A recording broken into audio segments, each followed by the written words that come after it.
session with General Dirksen and learn about all the things we have to be ready for in space. And I just want to say that I'm really honored to have an opportunity to interview the Foreign Secretary of the UK, James Cleverly, who's joining us today. So we want to get right to it. We don't have that much time, so I want to let him jump in and say good morning to everyone. And you had something you wanted to say right off the top, sir.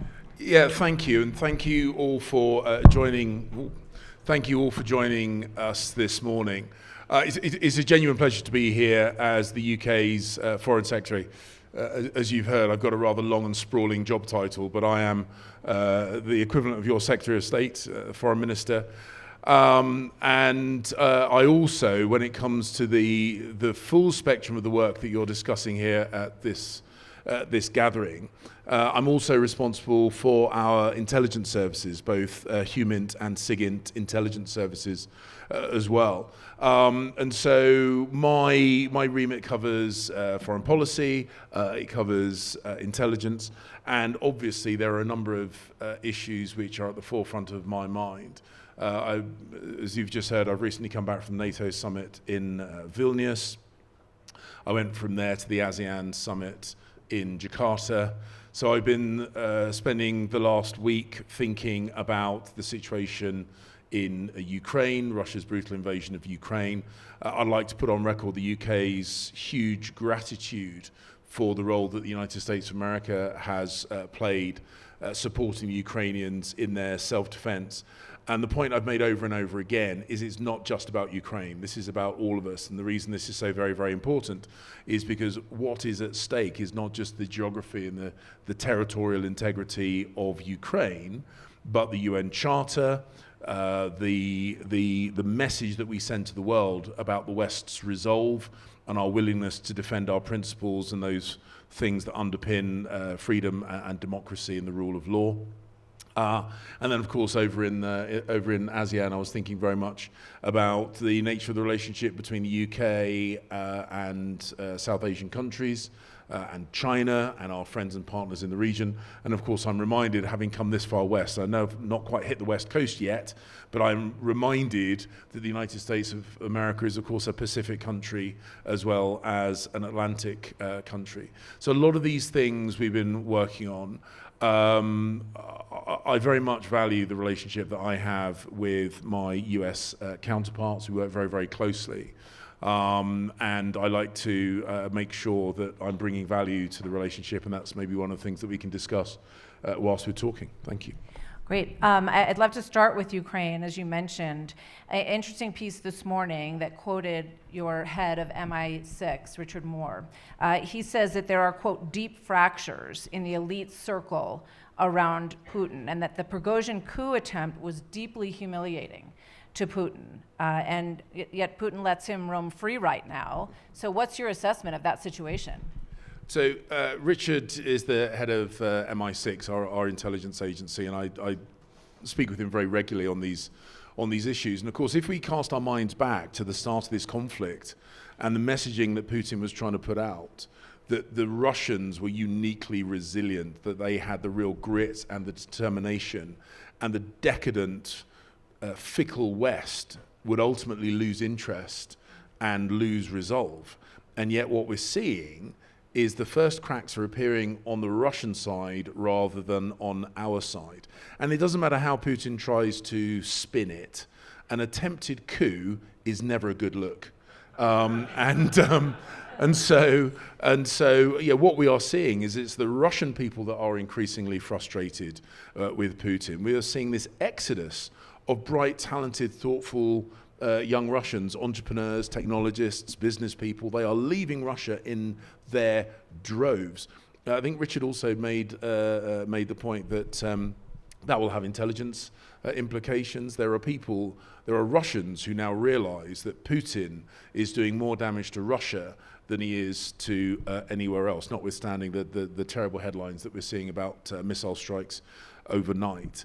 Now, our view is that the leadership of the Russian Federation is exclusively an issue for the Russian people, But the bottom line is the Russian people are showing the world that they're increasingly frustrated with Putin. Yeah, I thought that was very interesting. He was almost calling for a Russian resistance and saying the door is always open, and we would love to talk to you if you'd like to bring information our way.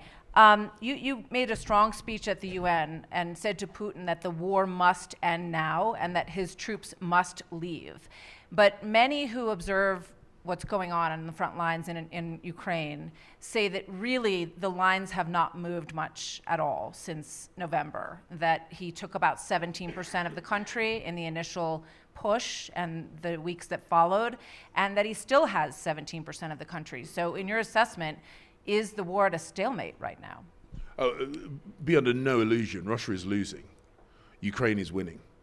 And I've said this a number of times, and I absolutely stand by this.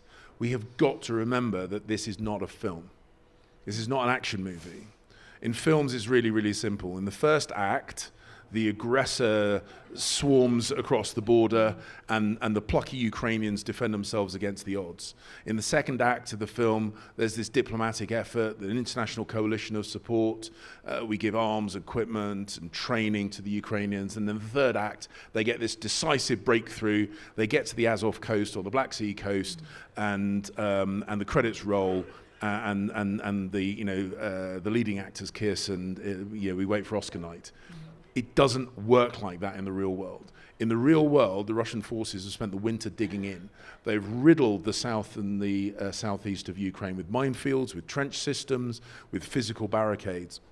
And the Ukrainians are regaining territory over the course of weeks that Russia took months to acquire. Russia is losing on the battlefield, and we mustn't allow ourselves to be seduced by the Russian propaganda that somehow this is a stalemate. It is not. We have a choice, therefore. Do we stick with it and give the Ukrainians what they need to continue to make gains, or do we drop the ball? Do we, prove Putin right? And the choice is entirely in our hands. And I think what we should do is we should demonstrate to Putin and anyone else that is watching that we have the grit, that we have the determination, that we have the strategic endurance, and that the things that we are defending, we don't defend for only 18 months, maybe 24 months at a push. We defend them until they are secured. And I think that's the message that we need to get across. And what we have seen is, with the Prigozhin situation, it's fragile. Russia is fragile. The Ukrainians took a lot of punches over the last 18 months, and now they're dishing some back out again, and the Russian military weren't expecting it, they don't like it, and those cracks are appearing. Yeah. So given that, it's been interesting to watch, because in many of the moves that have been made in this war, the UK has been in the lead in terms of tanks, in terms of long-range missiles, in terms of training pilots, and then the US sort of comes along over time. So if you're characterizing a very critical moment right now, is there anything that you believe we need to push for right now in terms of air cover? Because some of the soldiers on the ground in Ukraine say they feel like they're riding a bike without pedals because they don't have appropriate air cover. Well, look, thank you for the comments you made about the UK's contribution to this. And in terms of our proportion of GDP, the UK, the US, and a number of other countries are very much in the lead in our support to Ukraine.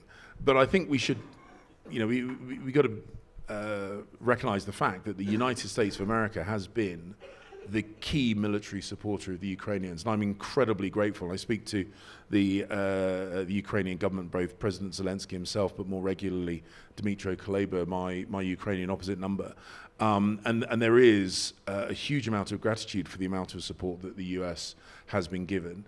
The UK is very proud of the fact that we act quickly, we act decisively. We gave those NLAWs, the light anti-tank weapons that were so decisive at the beginning part of the conflict. We made the decision first to donate main battle tanks. We made the commitment to train fast jet pilots. And I know the Ukrainians are after F-16s. We don't hold F-16s. It's not a platform that we utilize. But we've donated huge numbers of 155 artillery systems. I'm a gunner officer, and I'm very proud of the fact that guns, 155 artillery, is making a decisive effect on the battlefield. And we do what we do because we believe it to be the right thing to do. Other countries work with us, work with the Ukrainians. As I say, the US has done an incredible amount. And my observation is that, you know, we ultimately, I think, have to stick with the Ukrainians until they are victorious. I think there is a real incentive to do as much as we can, as quickly as we can, because my good friend, I think he's going to be coming here later on today or maybe tomorrow, Tom Tugendhat, who's the security minister, a very close friend of mine, he made an incredibly important point. You know, a fair fight is the worst fight. You know, you don't want it to be evenly matched because that means it takes longer and more people suffer. What you want is a decisive level of overmatch. And that's what we should try and achieve with Ukraine. We have more material than Russia has. Our military production capability is greater than Russia's.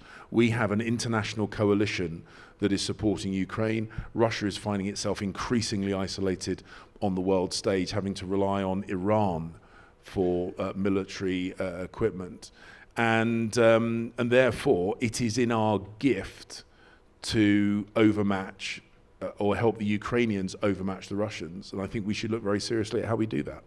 So does that mean that you would be urging the U.S. to pick up the pace, recognizing that the United States is obviously, in terms of dollars, the dominant supporter of Ukraine? Do you think that, would you like to see faster decision-making and faster material getting to the battlefield on our part? So I'm not singling anybody out. Now, the US's contribution is decisive, no doubt about it. But as I say, you know, the US has moved quickly. Funnily enough, last year I was having conversations with members of the administration, and I said, you are doing a huge amount. You are being incredibly impactful in Ukraine's self-defense, but there seems to be a resistance to talking about it. The American people didn't know how much the American people were giving and how much influence, positive influence America was having. I think now America is more comfortable with talking about what it's doing, and it should be rightly proud of what it has done and what it currently is doing.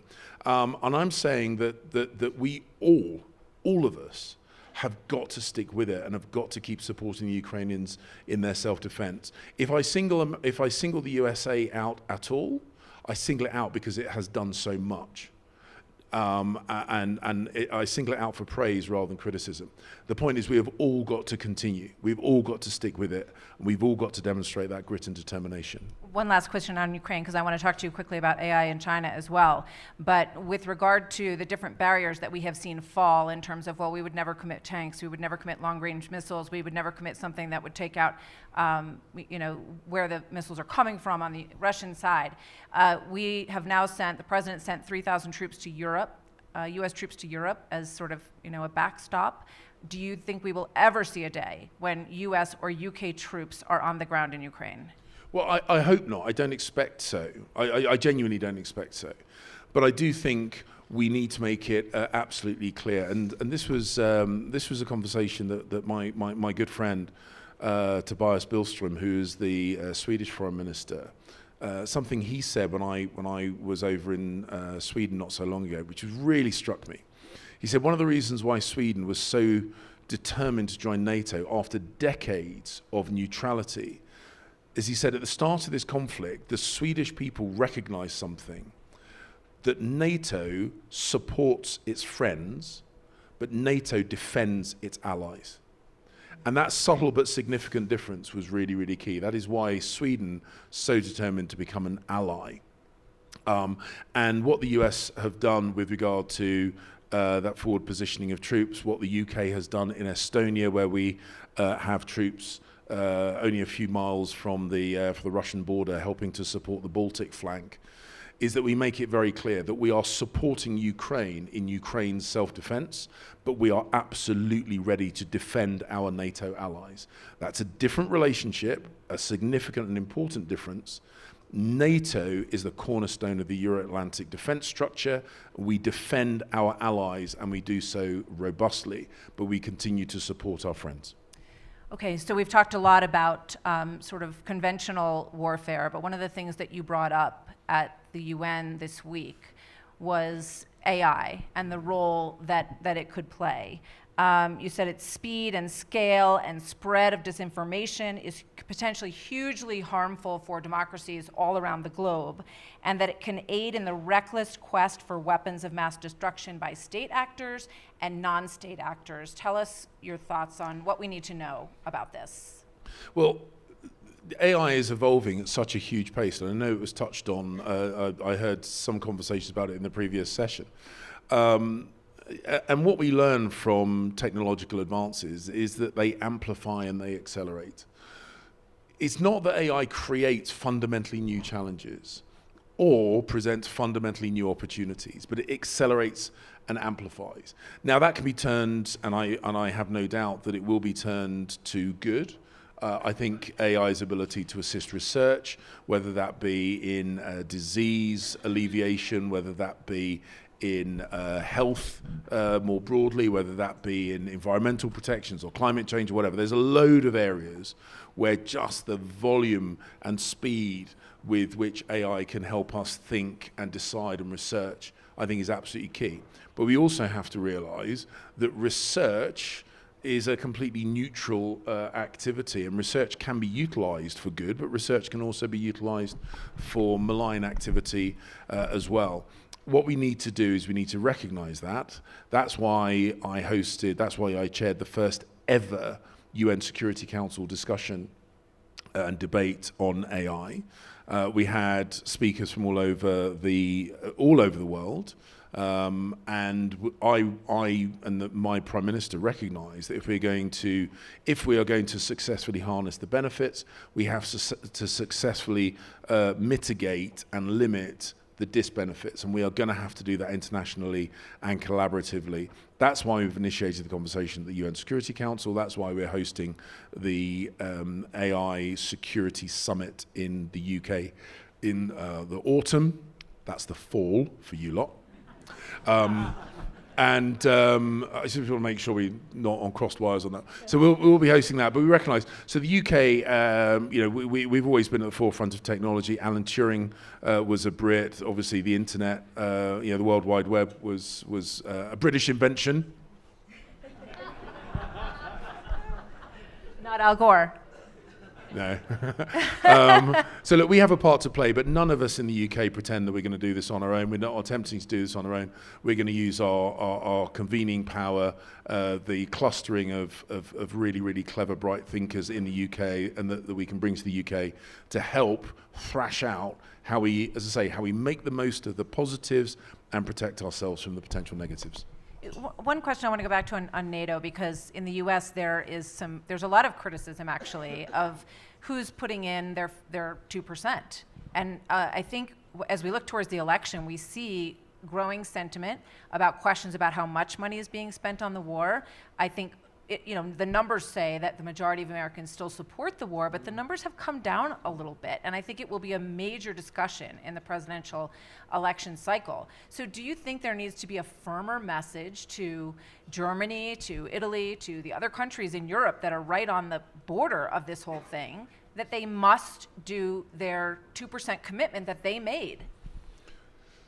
The UK feels very strongly on this. We've been a 2% contributing NATO ally for, I lose track, for as long as I can remember, and the commitments that were made at the Wales summit are ones that we are very, very comfortable sticking to. Our position is clear, that all NATO allies should contribute at least 2%, and 2% should be a floor, not a ceiling. We are reminded that NATO matters. As I say, that conversation with the Swedish Foreign Minister really, really stuck with me, that NATO is the ultimate form of defense, because it's the ultimate form of deterrent. For a deterrent to be credible, it needs to be modern, it needs to be well funded, it needs to be effective. That's why the 2% matters. It's not an arbitrary figure, it is an important figure. The US, once again, I'm going to single the US out for praise, has consistently been way above 2%. We're all very grateful for that, and I think all of us have to step up to the plate. And I'm reminded, when I was in London government, I ran the fire authority, so And there's a thing in old London buildings. If you go around some of the older buildings that are a couple of hundred years old, there are things called fire marks. There are these metal plates on the walls of old buildings, and those were the buildings that were insured. And insured buildings, the firefighters would come to those buildings if a building caught fire and would put the fire out. And they would also put out the fire if the building next to an insured building was on fire. And the reason they did that is because if your building's insured, if you're paying to protect your building and the house next door is on fire, it is in your interest to deal with the fire there rather than wait for the fire to come to your house. And this whole situation that we're discussing is like those fire marks. At the moment, the US, the UK, our friends around the world, we are watching a fire in our neighbour's house. We can do one of two things. We can put it out there, or we can sit and watch until that fire engulfs our house. And if we do that, it will be more expensive, it will be more painful, it will be more difficult. So we should deal with the problem that exists now before it becomes a bigger problem closer to home. And that's why those people, and I understand, we got bills to pay. The bills are getting bigger, and we recognize here in the US, just as in the UK and many other parts of the world, wages are not catching up with the increase in bills. That hurts. We totally get that, and we are working, I know in the UK and other governments around the world, we are working to address that. But the answer is not to drop the ball on this issue, because if we do, whatever comes next will be more expensive and more painful and more damaging to our economies. That's why it's not just the right move, but the smart move. So the former President Trump, who obviously is running again, was very outspoken on this issue of getting people to 2%, and it did increase the funding for NATO in those years. He is the front runner right now. Do you think, what is your thought on what would happen if he were reelected, and would it change the dynamic that we're talking about here, and if so, in what way? Well, I saw, for the life of me, I can't remember who was interviewing him, and he was asked about that, bring the war to a conclusion in 24 hours. He did a very, President Trump kind of, it was a punchy, kind of bombastic, passionate statement. But he also made the point that if Putin didn't, I don't want to misquote him, so it's probably best that you look at the footage. But he said, he would call upon Zelensky to do a deal. He would call upon Putin to do a deal. And if Putin didn't do a deal, I think the line he said was, then I would give more to the Ukrainians than they have ever had. So he is. I think and I haven't had the chance to discuss this with him. We're not that close. But he's making. It strikes me that he understands the importance of this. And the point is, in terms of whoever the American people choose to be the next president, in the UK we have a strong track record of working very, very closely and very, very effectively with the person the United States put into the White House, and that doesn't track party to party. Basically, the relationship between the UK and the US is long-standing, and it's robust, and it's resilient, and it will be an effective partnership irrespective of which individual or which party happens to be in the White House or in number 10 at any given point in time. That's what history shows us, at least. I have a couple minutes left, but a friend of mine here wanted me to ask you about Iran, because obviously we're so focused on China and Russia right now, but their ballistic missile system is growing in strength. There are signs that it could reach all of Europe. What are and they're arming Russia, obviously.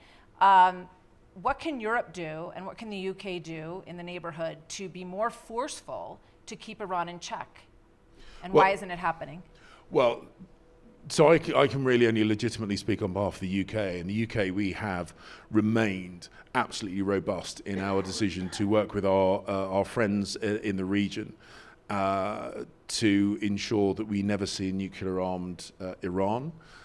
We have been subject to a very, very high level of aggression directly into the UK from Iran. Our security services have interrupted at least 15 attempts on the UK mainland to murder or kidnap individuals. So we've recently put, again, Tom, who will be here later on today, took through a piece of legislation massively toughening up our national security architecture. 2 weeks ago, put forward another round of sanctions against individuals in Iran because of the brutality that they're meting out to their own people, particularly women and girls, their support for Russia through armed drones, and the other actions that they're taking. The IRGC is sanctioned by the UK in its entirety, as are certain leadership figures within the IRGC, and some of those people in the Iranian judiciary who've been bringing these fake charges and brutalising their own women and girls are also under sanction from the UK. So we maintain a tough and robust position towards Iran, and that's and that will remain our position. I said this when I put forward the statement in the House of Commons. And if Iran does not like UK's response, then Iran needs to change its behaviour. Our actions are in response to their behaviour, and if they don't like it, they can and should change their behaviour. But we will maintain a very firm and robust position, and we will of course continue working with our allies both here in the US and across Europe and in the region. So often when we have this conversation, people forget about their neighbours in the region, whether they be Israeli or their Arab and Muslim neighbours. They are as uncomfortable with Iran's position as anyone else, and we will continue working closely with them as well. So just last question, I know they're wrapping me up, but a lot of reports lately about your future. Ben Wallace is stepping down as the Defense Secretary, and many reports that perhaps you might take that position. Do you care to respond to those reports? Well, look, all appointments are in the hands of the Prime Minister. Well, actually, all the appointments are in the hands of His Majesty the King, on the advice of the Prime Minister. That's the way our system works. Look, I adore being Foreign Secretary. I think that my observation is that you become better at the job the more you do it, the more relationships you're able to build. If anyone in the UK is watching, listening, particularly you, Prime Minister, I very much want to stay put. I don't know if His Majesty watches the Aspen conference, but I very much want to stay put as Foreign Secretary. It's a job that I love. I think it's an important job. I've been in our Foreign Service. I've been a minister in our Foreign Department now since February of 2020. So this is the job that I know, the job that I like to think I'm good at, and the job that I absolutely adore. So my plan is to stay put. I'm going to be dragged at some point in the future. You'll see the nail marks down the parquet flooring in my office if anyone tries to drag me out. I absolutely want to stay put. Well, I believe you're on your 4th Prime Minister, if I'm right. So it's, good luck to you. I really want to thank you, Foreign Secretary Mr. Cleverly. It's been a pleasure to meet you here in Aspen, and wonderful to talk to you.